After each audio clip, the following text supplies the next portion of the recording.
केलं होतं त्यावरून भाजपचे प्रवक्ते नवनाथ बने यांनी माफी मागावी तुम्ही असं म्हटलंय. ते नपुसक लोक आहेत, त्यांना ते स्वतः नपुसक असल्याचा भास होतो. महाराष्ट्राला नपुसक करण्याचं काम सुरूच आहे ना. तर चुकीचं काय आहे? या राज्य हा मर्दांचा महाराष्ट्र होता. छत्रपती शिवाजी महाराजांचा महाराष्ट्र, छत्रपती संभाजीराजांचा महाराष्ट्र, शाहू फुले आंबेडकर आणि बाळासाहेब ठाकरेंचा महाराष्ट्र याने सदैव शौर्याची गाथा गायली. पण गेल्या 10 वर्षामध्ये दिल्लीकडून असे प्रयत्न होत आहेत की महाराष्ट्र कमजोर व्हावा, दुर्बल व्हावा आणि शंड व्हावा. परत सांगते, शंड व्हावा. तुम्ही माफी मागावी असं ते मागणी करतात.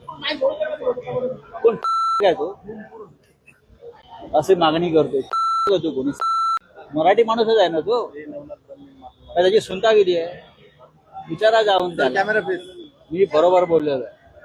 नरेंद्र मोदी, अमित शहा, देवेंद्र फडणवीस यांच्यासारख्या प्रवृत्ती महाराष्ट्राला, मराठी माणसाला नामर्द करण्याचा कसोशीनं प्रयत्न करतायत की त्यांनी लढण्यासाठी उठू नये स्वाभिमानाच्या प्रश्नावर. पण महाराष्ट्र स्वाभिमानी. आम्हाला माहिती आहे आम्हाला काय खायचंय, काय प्यायचं आणि कधी तलवार उपसायची. ही तलवार आता 2 ठाकरे बंधूंनी उपसलेली आहे.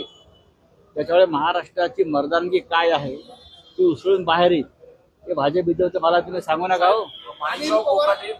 अरे जाऊ द्या, त्यांना माफ करा. रोकठोक महाराष्ट्राला सबस्क्राईब करा आणि बेल आयकॉनवर क्लिक करायला विसरू नका.